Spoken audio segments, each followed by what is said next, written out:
আজকে মোচার স্পেশাল বড়া বানাবো।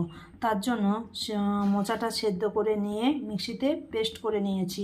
এইখানে ছোলার ডাল ভিজিয়ে রেখেছিলাম, সেটা হচ্ছে ছোলার ডাল ভেজা আর নারকেল আর কাঁচা লঙ্কা দিয়ে একসঙ্গে বেটে নিয়েছি। এখানে নুন দিয়েছি, হলুদ দিয়েছি, একটা ডিম দিয়েছি, পেঁয়াজ কুচি দিয়েছি, গোটা জিরে দিয়েছি, একটু কালো জিরে দিয়েছি আর একটু কর্নফ্লাওয়ার দিয়েছি। এগুলো সব একসঙ্গে ভালো করে মেখে নেব। এদিকে কড়াই তেল গরম করতে দিয়ে দিয়েছি।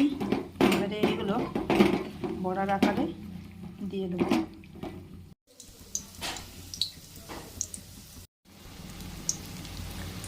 মিডিয়াম আঁচে দু পিঠটা লাল করে ভেজে নিয়েছি। এবারে এগুলো উঠিয়ে নিচ্ছি। আমার স্পেশাল মোচার বড়া হয়ে গেছে। ভিডিওটা দেখার জন্য ধন্যবাদ।